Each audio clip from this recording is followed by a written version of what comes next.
أعوذ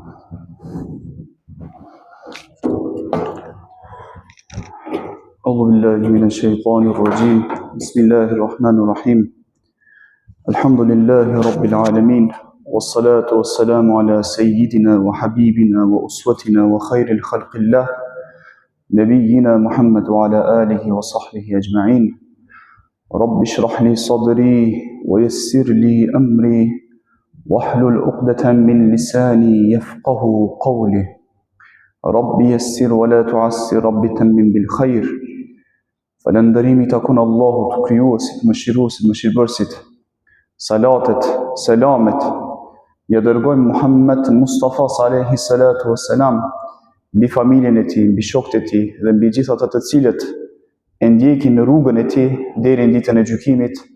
Allahu na mundsoft me ndjek rrugën e Rasulullahit deri në frymën e fundit.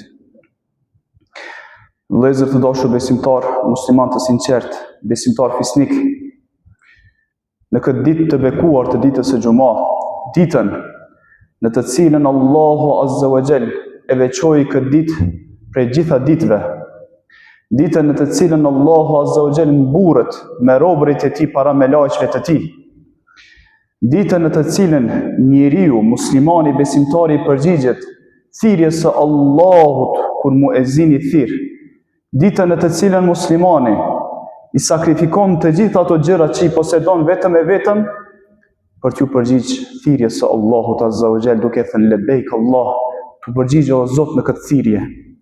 O Allah, e kam lënë punën, familjen, i kam lënë anëtarët e familjes, i kam lënë të gjitha kënaqësitë e dunjas vetëm e vetëm për të arritë kënaqësinë tënde ja Rabbi. Allah na mundsoft me arrit kënaqësinë e Allahut, rizana e Allahut ja Rabbi. Vëllezër të dashur besimtar, e kam derin tim këtu në këtë xhami, takohem me vëllezërit e mi, me ata të cilët kanë dëshmuar se Allahu është një dhe se Muhammed Mustafa alayhi salatu wassalam është rob dhe i dërguar i tij. Unë, rob i varfër i Allahut, Valmir Mehmeti, nga qyteti Prizrenit, medresen e kam përfunduar në Prizren, fakultetin e studimeve islame i kam përfunduar në shtetin e Jordanit, masterin specializim në gjuhën arabe e kam përfunduar po ashtu në Turqi, dhe tani po ashtu jam specializim në gjuhën arabe në doktoratur në Turqi. Vëllezër të dashur, është një çështje që sot dua ta diskutoj me juve. Secili musliman prej neve, i cili fal namaz, i beson Allahut Azza wa Jall, kur e fal namazin në çdo rekat, qoftë ai namaz farz, apo nafile, apo sunnet, e lexon një sure në çdo rekat të namazit. Edhe ajo është Suratul Fatiha. Por është pak e dhimbshme vëllezër, një çështje po më brengos, po më gajlos bukur shumë. Se muslimanët përgjithësi, nuk po e them vetëm këtu, po përgjithësi, falin tër jetën e tyre namazin. Por sa prej tyre, sa prej muslimanëve e din kuptimin e Al-Fatihas, se çfarë lexojnë në namaz? Se kur themi në Alhamdulillahi Rabbil Alamin, ose Iyyaka na'budu wa Iyyaka nasta'in, çfarë kuptimi ka kjo? Çfarë përkthimi ka kjo? Edhe anën tjetër, çfarë janë shkaqet se si ka zbrit kjo sure, vëllezër të dashur besimtar? Pra janë sot me lejen e Allahut ta shpjegojmë, të mundohemi ta kuptojmë këtë sure të bekuar. Kur ka zbrit, si ka zbrit dhe kuptimet e kësaj sureje. Sureja në fjalë pra Al-Fatiha e ka për qëllim, e ka kuptimin hyrja apo hapja. Pse është quajtur me këtë fjalë vëllezër Al-Fatiha? E para se është surja me të cilën hapet Kur'ani dhe për këtë arsye quhet Al-Fatiha. Disa rivajete që kanë nga pejgamberi alayhis salam thuhet Ummul Kitab, nëna e kitabit, pra nëna e Kur'anit. Kur e pyetën ja Rasulullah, pse quhet me këtë emër? Dietarët e shpjegojnë këtë fjalë të Rasulullahit se të gjitha temat që përmban Kur'ani, vëllezër të dashur besimtar, lidhje me njohurinë e Allahut, lidhje me sifatet, cilësitë të Allahut, lidhje me besimin në ditën e gjykimit, lidhje me dorëzimin të gjithja çështjet që ja bëjmë Allahut, tevekkulin, lidhje me çështjet fetare, besimit, që kanë të bëjmë me jo muslimanët, pra me jahudit dhe krishterët, të gjitha këto tema që përmenden në tërë Kur'anin, përfshihen në surën Al-Fatiha në 7 ajete. Të gjitha këto tema me përfshin në një sure që është e përbërë nga 7 versete apo nga 7 ajete rreshte, kjo nuk është e mundshme vetëm se të jetë një mrekulli, që është mrekullia Allahut Azza wa Jall. Kur zbret kjo sure tek pejgamberi sallallahu alaihi wasallam, transmetohet hadithi nga Xhibrili alaihi salam. Kur Xhibrili alaihi salam ja zbret këtë sure pejgamberit alaihi salam i thot: "Ya Muhammad, qad futiha babun min as-sama lam yuftah min qabl." Thot, është hapur një derë në qiell, saqë nuk është hapur asnjëherë një derë e tillë për askënd para teje, ja Muhammed. Dhe ti je pejgamberi vetëm për të cilën hapet kjo derë. Dhe po të zbret diçka, ja Muhammed, që nuk ju është zbrit askujt tjetër përveç teje. Atko kur ka zbrit surja Al-Fatiha, vëllezër të dashur besimtar, thuhen në transmetime se shumë melek e kanë sjellë këtë sure. Duke e përmendur emrat e kësaj sureje, e thamë se ka kuptim në Al-Fatiha, ajo e cila hapët, hapsja, ajo e cila hap diçka. Po e ka dhe një emër tjetër, Al-Kafi, e mjaftueshmja. Pse quhen të mjaftueshëm? Sepse temat, kur muslimani kupton nga surja Al-Fatiha dhe mesazhet e saj, i mjaftojnë tërë jetën dhe plotëson besimin e tij me këto mesazhe. Po e ka dhe një emër tjetër, e cili është Ash-Shafi, ajo e cila shëron.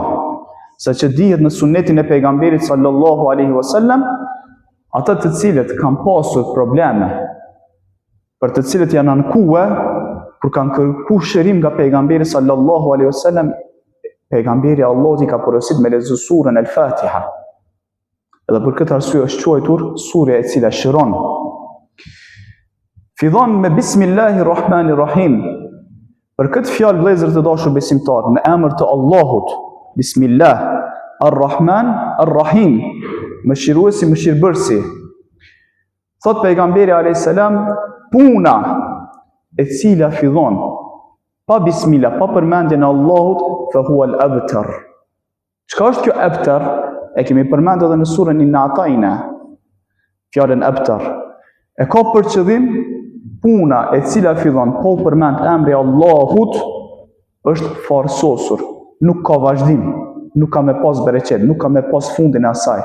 Edhe kemi porosi profetike kur fillojmë ndonjë çështje në këtë jetën tonë, punë të hajrit, punë në të cilën Allahu është i kënaqur, të fillohet me bismillah, pra të bëhet adet përmendja e fjalës bismillah, apo për një fjalë tjetër, adeti jon të shndrohet në ibadet, ose përndryshe ibadeti jon të shndrohet në adet, ta bëjmë zakon që çdo kohë e çdo moment ta përmendim këtë fjalë në punë të hajrit. Alhamdulillahi Rabbil Alamin. Alhamdu në gjuhën arabe ka kuptimin falënderim. Po çfarë falënderimi? A hyn të gjitha kategoritë e falënderimit? Qoftë për ndonjë nimet që ta ka dhënë Allahu, qoftë për jo diçka tjetër, pra jo nimet, po për diçka përgjithshme, është falënderimi që bëhet nëpërmjet gjuhës. Ta falënderosh Allahun. Vëllezër, paramenoni, kur dikush e do dikë, fillon dhe ta lavdroj atë. Apo? Po kjo lavdrim, vëllezër, e ka një lloj kufini. Deri ku do ta lavdrosh? Do t'ja lavdron mençurinë e tij, do t'ja lavdron pasurinë e tij. E deri diku, po kjo e ka një fund. Por falënderimi dhe lavdërimi tek Allahu nuk ka fund. E për këtë arsye kjo fjala Alhamdu Lillahi Rabbil Alamin i përfshin të gjitha falënderimet. Pra të gjitha falënderimet dhe lavdërimet që mund t'i imagjinojmë, që na shkon mendja apo nuk na shkojnë, i takojnë krijuesit gjithësisë. E kush është ky krijuesi gjithësisë? Rabbil Alamin, Fjala Rabb, që përmendet në shumë herë në Kur'an vëllezër, Rabbul Alamin, Rabbul Izza, Rabbul Ikram, e shumë fjalë tjera që përmenden në Kur'an, në shumë vende tjera që përmenden në Kur'an, fjala Rabb në aspektin etimologjik gjuhësor e ka kuptimin zotërues apo edukues. Allahu është ai i cili na edukon neve vëllezër.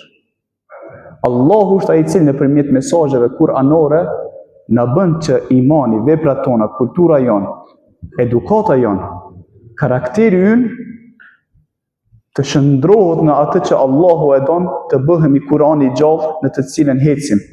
Kur e pyetën Hazreti Aishën, ne kë e kemi o vëllezër unik, kë e kemi mostër, për kë e sakrifikojmë tërë atë që e kemi jetën dhe pasurit tona, për Muhammed Mustafa alayhi salatu wassalam.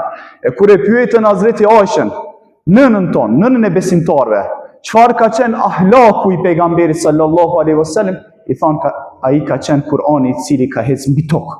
Allah na mundsoft me pasur ne pejgamberin, edhe fjalët tona të jenë Kur'an, veprat tona të jenë Kur'an, veshjet, rrobat që i veshim, të veshim me mesazhet hyjnore që Kur'ani na thot, ashtu sikur se Allahu është i kënaqur. Al-Alamin, të botrave, falënderimi takon Allahut, zotëruesit, Zotit të botrave. Këtu dietarët vëllezër të dashur, kur e cekin fjalën Al-Alamin, për çfarë botra bëhet fjalë? Kush janë këto botrat? Kur ta shihni vëllezër të dashur besimtar në Kur'an se ndonjë fjalë, se shumica prej juve, alhamdulillah që ju kemi, shumica prej besimtarëve që e di dhe kam dëgjuar, janë prej atyre që din të lexojnë Kur'an dhe kanë një uri për leximin e Kur'anit. Kur e hapni Kur'anin dhe e shihni ndonjë fjalë që fillon me al-alamin, sikurse në versetin e parë apo ajetin e parë të surës Al-Fatiha, dijeni që është e shquar apo ka të bëjë për një fjalë të cilën e dim të gjithë. Edhe këtu dietarët thonë se këto botrat për të cilën dihet janë botrat që Allahu i kroi, po bota e melajqve, bota e njerëzve, bota e gjinve. Pra, të gjitha këto botrat janë në sundimin apo Allahu është krijuesi këtyre botrave. Pra me këtë përfundojmë ajetin e parë. Falënderimi takon Allahut, krijuesit, zotëruesit, drejtuesit të botrave. Ar-Rahmanir Rahim, mëshiruesit, mëshirbërësit. Fjala Ar-Rahman, sikurse shpjegohet në literaturën islame, është rahmeti i Allahut që i përfshin të gjitha krijesat. Njerëzit të cilët janë musliman besimtar që i besojnë Allahut, apo nuk i besojnë Allahut, janë pabesimtar. I përfshin edhe krijesa tjera nga kafshët. Kjo është mëshira apo emri që e përfaqëson këtë lloj të mëshirës të Zotit, pra që i përfshin të gjitha krijesat. Ndërsa Ar-Rahim është cilësia apo rahmeti i Allahut që i përfshin vetëm muslimanët, edhe për të cilën Allahu në një hadith thot, e kam ndarë rahmetin tim në 99 pjesë. Njërën nga këto pjesë e kam zbrit në dunja. A e keni pasë kur e vladi, apo nëna, prindi, apo babai kur i bën rahmet, kur e mshiron fëmijën e saj, se çfarë mund të jetë ai rahmet? E kjo është rahmeti për të cilën Allahu thot e kam zbrit në tokë. Pra njëra nga 100 pjesë, ndërsa thot në vazhdim të hadithit, Allahu 99 pjesë të rahmetit ti e ka ndarë për robërit e ti në ditën e gjykimit. Ja Rab, na mëshiron ditën në të cilën nuk ka rahmet, nuk ka Zot përveç teje, nuk ka hije përveç hijes tënde, ja Rabbel Alamin. Ditën në të cilën prindi nuk do ta njeh vladin, e vladi nuk do ta njeh prindin e tij. E Allahu do të jetë më i mëshirshëm me neve se sa prindërit që janë më të mëshirshëm për vladët e tyre. Maliki Yawmiddin, poseduesi i ditës së gjykimit. Vëllezër të dashur besimtar, të gjithë prej neve kemi përjetuar kohën e koronës, kohën e sëmundjes. Ne njohim në jetën tonë personat të cilët mund të posedojnë pasuri, të cilët posedojnë firma, vetura, posedojnë para në llogaritë e tyre bankare, e shumë gjëra të tjera. Po kur u bë korona dhe se cili prej neve, e gjithë dunjoja kur u blokue në shtëpi, nuk ka mujt me dal as prej dhomës vetë, ndoshta as prej shtëpisë. Cili prej juve, prej neve ka mund me pretendu se ne posedojmë diçka? Ku është pasuria jote që s'po mund me arrit? Ku është vetura jote që s'po mund me shkue me përdor? Ku është liria jote që s'po mund me del, që s'po mund me dal prej shtëpisë? E çka posedon o njeri? Për çfarë mburresh në këtë dunja dhe thua se unë po mujt po me posedu diçka? E Allahu si një lloj kundërpërgjigje, a thon pare se Allahu është edukues, i cili i edukon robërit e tij me mesazhet e tij hyjnore. E tani është rrallë o musliman, të edukohemi. Se thot Allahu Azza wa Jall, o rob, nuk ke asgjë në dorën tënde. E unë jam Maliki Yawmiddin, pronar i gjithë shkaje, po dhe pronar i ditës së gjykimit, në të cilën do të pyes me atë që ta ka dhënë ty. Do të marrë llogari, o robi im. Do të vjen dita e hisabit e llogarisë. Çfarë ke bërë me atë që të ka dhënë në këtë dunja? Ku i ke sakrifikue? Ku i ke harxhu rinin tënde? Ku e ke harxhu energjinë, pasurinë tënde? Edhe vëllezër të dashur besimtar, ndoshta pak po dal prej temës, po e kam një dëshirë shumë të shkurtër ta shpreh një dëshirë dhe një dashuri që e kam special për juve. Se e di që ju nuk e keni kohën të lirë ashtu sikurse që e kemi në për vendet tona, në për Kosovë, në për Maqedoni, e në për vendet ndryshme të botës. E keni kohën të kufizuar me secili jeni, me punë, me galet, me sikletet tuaja. Por para gjithash, duke i marrë parasysh gjithë to që i përmendëm, e keni lënë punën, familjet dhe keni ardhur këtu. E Allahu e bën mysafir atë në shtëpinë e tij, vetëm atë që e do. E lumës ju me lenë Allahu të jeni për aty që Allahu e do.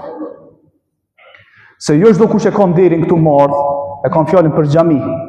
Jo çdo kush e ka nderin këtu më u përgjigj ftesës së Allahut. E lumës ju që ju keni përgjigj ftesës së Allahut. Thot në një hadith kutsi pejgamberi sallallahu alaihi wasallam lidhje me surën Al-Fatiha.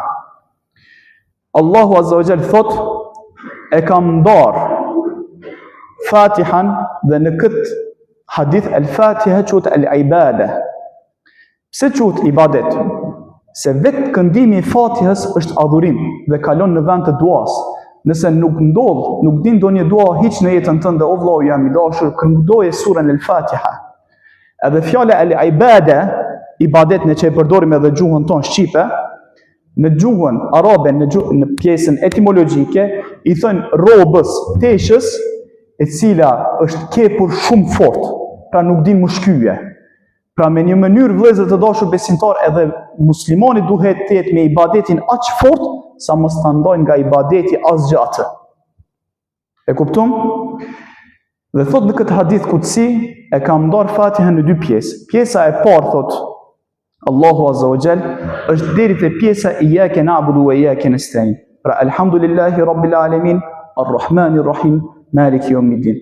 Kur robi thot alhamdulillah, Allahu përgjigjet, më falenderoj, më madhëroj robi. Kur robi thot arrahmanir rahim, Allahu thot dhe drejtohet qiellit, robërve të qiellit, pra me laqve, më ngriti lartë, më falenderoj robi. Maliki yawmiddin. Kur thot robi, atëherë Allahu i përgjigjet thot, më lartë madhëroj robi dhe të gjitha çështjet e tij më nënshtroi mua dhe unë jam kujdestari i çështjeve të tij. Këto janë për mua, thot Allahu Azza wa Jall. Dërsa kur thot robi iyyake na'budu wa iyyake nasta'in, vetëm ty të adhurojmë, vetëm tek ti mbështetemi o Allah, atëherë thot robi, thot Allahu Azza wa Jall, këto janë kërkesat e robit tim, e unë do t'ja jap atë çka kërkon robi im. Para menoni vëllezër, Allahu premton nga 7 palë qiell dhe thot, atë çka kërkon robi im, do t'ja jap robit tim. E këtë e kërkoni ju në çdo recat, në çdo namaz, 5 herë në ditë. E lumës ata të cilët e këndojnë edhe jashtë namazit në vend të lutjes. Jeni prej më të fortëve, prej më të personave apo personat xhamatit të cilët më së shumti ju luteni Allahut Azza wa Jall, sepse kërkoni non stop. Mbi gjithash ne posedojmë edhe nefs, që jemi përgjegjës për këtë nefsin tonë. Ndërsa me lajqit vëllezër të dashur besimtar nuk kanë nefs. Ata e kanë obligimin vetëm e vetëm që t'i bëjnë ibadet Allahut Azza wa Jall. Ne duke e pasur edhe këtë përgjegjësi, prapse duke e bërë luftën kundër vetvetes tonë, kundër sfidave kohore që i posedojnë, prapse ju drejtohemi Allahut me atë që Allahu është razi, pra me fjalët, me lutjet që Allahu është razi. Iyyaka na'budu wa iyyaka nasta'in. Vetëm ty të adhurojmë, vetëm tek ti mbështetemi kërkojmë. Ihdinas siratal mustaqim. Na udhëzo në rrugën e drejtë. Kjo është pjesën e të cilën fillon robi të lutet për veten e tij. Vëllezër të dashur besimtar, keni kujdes, kë e shoqëroni dhe rrugën e kujt e ndjekni. Thot pejgamberi sallallahu alaihi wasallam, al-mar'u fi dini khalili. Fjala din që e përmendim në fe e ka dhe një kuptim tjetër që është rrugë. Edhe thot pejgamberi sallallahu alaihi wasallam, njeriu është në rrugën e shokit të tij. Kujdes kë e shoqëroni në jetën tuaj. Le të jetë shoqëruesi juaj suneti i pejgamberit dhe fjala e Allahut, citabi i tij. Por çfarë rrugë të lutemi pra? Siratal ladhina an'amta alehim, ghayril maghdubi alehim waladdallin. Rrugën në të cilën, në rrugën e atyre që i ki beku, i ke dhënë në nimetet e tua, pra në rrugën e besimtarëve muslimanëve, e jo në rrugën e atyre të cilëve ghayril maghdub, të cilëve ti je i hidhruar me ta, waladdallin, dhe jo në rrugën e atyre të cilët e kanë humbur rrugën e tyre. E kush janë ata të cilët Allahu është hidhru, e kush janë ata të cilët Allahu i quan të cilët e kanë humbur rrugën. E këtë vëllezër të dashur besimtar, inshallah do ta lëm në ligjëratën e ardhshme me lejen e Allahut Azza wa Jall. Ajo për të cilën e folëm në përgjithësi është Suratul Fatiha, pra Fatihaja, përveç se është surja e cila kërkohet prej neve të këndohet në çdo recat, në çdo namaz, është edhe surja për të cilën kalon në vend të duas. Pra, ndodh që njeriu prej emocioneve që i ka nuk din si të lutet. Ndodh, e ka humbur dikën familje. Secili prej neve kemi përjetu këtë shije të dhimbshme, të hidhur. Atëherë është edhe ullës, ndonjëherë në vend të duas që e bëjmë të bëjmë edhe Fatihan për të vdekurit tonë. Edhe kjo është dëshmi për të cilën ka marrë me fjalët e dietarëve, dhe jo nga gjuha e këtij varfrit. E tjetra vëllezër, a kemi kohë se nuk jam të përcia? U kry apo? Lajmëron veç, u kry. Allah ju nderoft për ndëgjim, Zoti ju shpërbleft. Allah na e fal kusuret ya rabbel alamin. Subhanakallahumma bihamdik, ashhadu an la ilaha illa anta, astaghfiruka wa atubu ilayk.